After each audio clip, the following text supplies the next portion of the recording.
Hello दोस्तों, मैं संजय शर्मा देवगुणी ज्योतिष मंत्रा में आपका हार्दिक अभिनंदन करता हूं। दोस्तों, आज हमारी चर्चा का विषय शिक्षा और ज्योतिष सिर्फ इसी के आसपास घूमने वाला है। तो मैं आपको शिक्षा और ज्योतिष का आपस में क्या संबंध है ये आज आपको बताने वाला हूं। शिक्षा मनुष्य को विनयशीलता प्रदान करती है। विनयशीलता से योग्यता और योग्यता से धन की प्राप्ति होती है। धन हो तो मनुष्य के मन में धर्म के प्रति आस्था का संचार होता है, और जब किसी मनुष्य के मन में धर्म के प्रति आस्था का संचार हो जाता है तो उसे सुख की प्राप्ति हो जाती है। दोस्तों, प्राचीन काल में शिक्षा ग्रहण करने का केवल और केवल एकमात्र उद्देश्य हुआ करता था ज्ञान अर्जित करना, अपने ज्ञान में वृद्धि करना। परंतु वर्तमान समय में ज्ञान वृद्धि के साथ साथ धन उपार्जन भी एक बहुत बड़ा उद्देश्य है।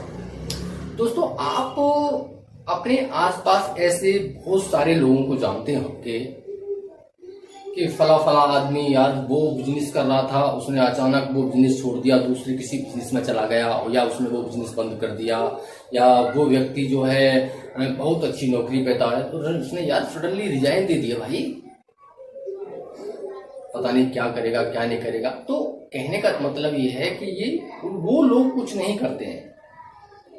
अक्सर उनकी कुंडली में बैठे वो ग्रह ही सब कुछ कराते हैं, जिसके बारे में ना ही तो आप जान पाते हैं और ना ही वो बेचारे जान पाते हैं। तो आज हम जिस विषय पे बात करने वाले हैं वो विषय हमारा रहेगा कि जो बच्चे 9th पास करके 10th क्लास में आए हैं उन बच्चों को, या और भी बच्चे, किसी 10th क्लास से मतलब नहीं है, और भी बच्चे अपने पढ़ाई के लिए, अपनी एजुकेशन के लिए किन किन सब्जेक्टों का चुनाव करें। अक्सर आपने देखा होगा पेरेंट्स और बच्चों इसी अंधकार में रहते हैं, इसी भ्रम में रहते हैं। वो ये डिसाइड अंत तक नहीं कर पाते हैं कि उनको या उनके बच्चों को किस किस सब्जेक्ट का चुनाव करना चाहिए, जिससे उस सब्जेक्ट के प्रति उनका लगाव हो, वह उसमें उन्नति कर सकें और आगे बढ़ सकें। तो आज हम सिर्फ आपके साथ में इसी विषय पर चर्चा करने वाले हैं।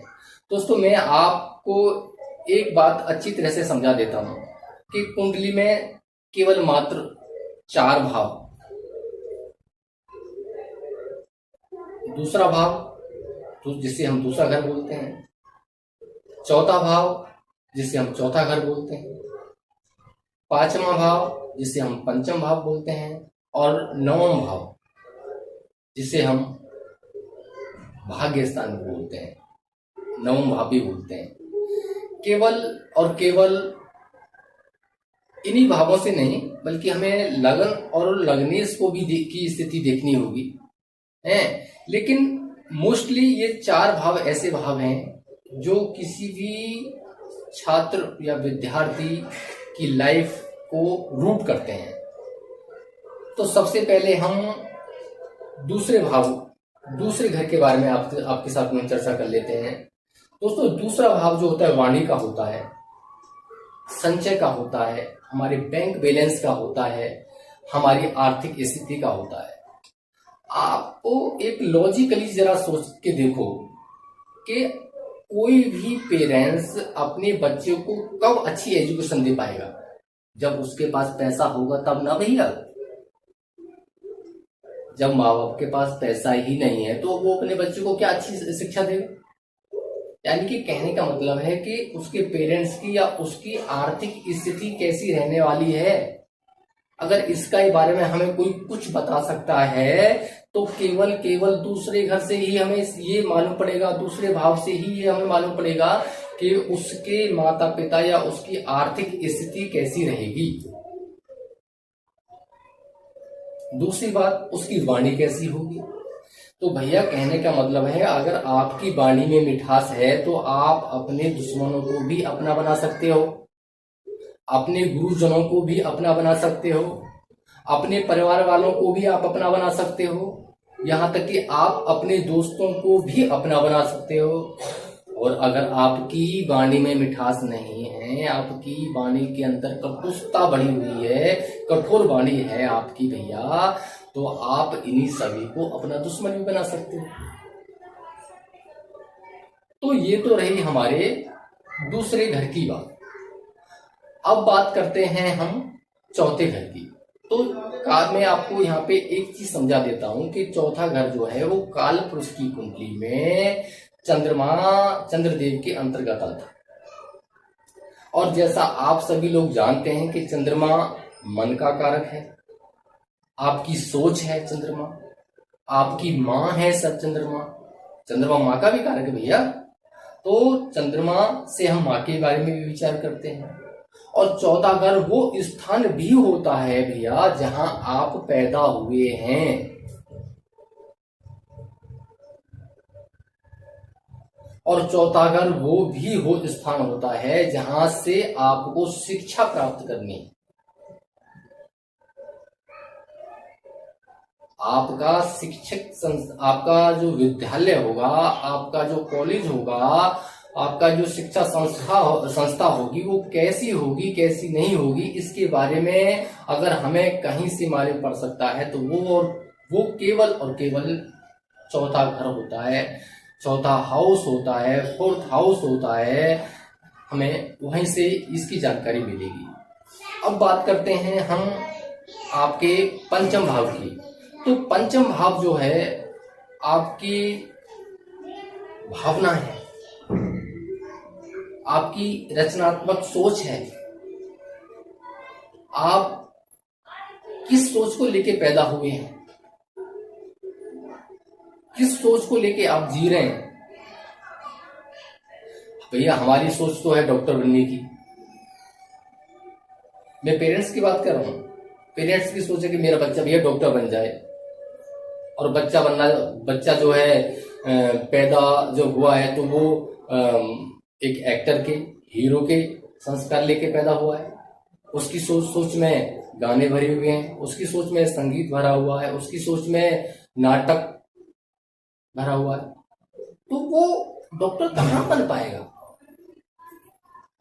इस चीज का अगर हमें कहीं से पता लग सकता है तो वो केवल और केवल पंचम घर है, पांचवा घर, हमें वहां से पता लगेगा।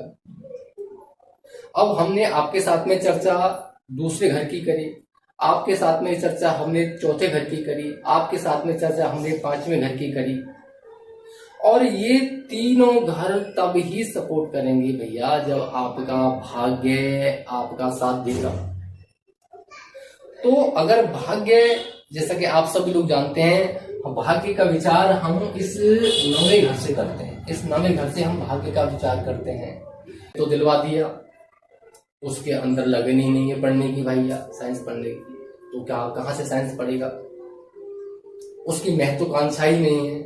जब कोई आदमी महत्वाकांक्षी नहीं होगा तो अपनी लाइफ में जो उसका एम है उसको कभी भी गेन नहीं कर पाएगा, कभी भी गेन नहीं कर पाएगा।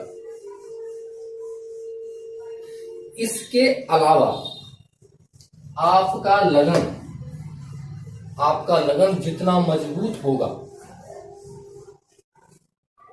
किसी भी कार्य को करने में आप उतने ज्यादा सक्षम होंगे। लगन आपका जितना मजबूत होगा, आप किसी भी कार्य को करने में उतने सक्षम होंगे। और लगन के साथ साथ लगनेश भी अगर मजबूत आ जाए तो भैया सोने पे सुहागा वाली बात है, बहुत बढ़िया। इससे अच्छी स्थिति तो कोई है ही नहीं। देखो सीधी सी बात है, आपके पास भैया बैंक बैलेंस हो, आपकी जहाँ पैदाइश हुई है, जिस घर में आप पैदा हुए हैं वो भी संपन्न हो, आपकी भावना भी अच्छी हो, आपका भाग्य भी साथ दे रहा हो, और क्या चाहिए भैया? अगर यही सारी चीजें अगर नेगेटिव हो जाए, इसके साथ साथ आपकी जो महादशाएं होती हैं, जब हम पैदा हुए हैं तो हम किसकी महादशा में पैदा हुए हैं, ये भी बहुत मायने रखती है। अगर हमको उन प्लानेटों की महादशा, उन ग्रहों की महादशा लगी हुई है या चल रही है जो हमें सपोर्ट करने वाले हैं, तब तो भैया हमारी नैया पार हो जाएगी।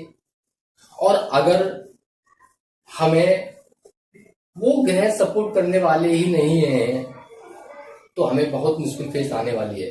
तो दोस्तों, वीडियो बहुत ज्यादा लंबी होती जा रही है, तो मैं आपसे ये अनुरोध करना चाहूँ, अच्छी लगी है तो आप इसे सब्सक्राइब करें, अपने दोस्तों, अपने मित्रों, अपने रिश्तेदारों में आगे फॉरवर्ड करें और मेरे चैनल को सब्सक्राइब करें, ताकि आपको ज्ञानवर्धक वीडियो जो है, लेटेस्ट इंफॉर्मेशन जो है, लेटेस्ट जानकारी जो है आपको समय समय पर मिलती रहे और आपके ज्ञान की वृद्धि होती रहे। तो इससे आगे की चर्चा जो हम अपनी दूसरी वीडियो में करेंगे। जय माता दी।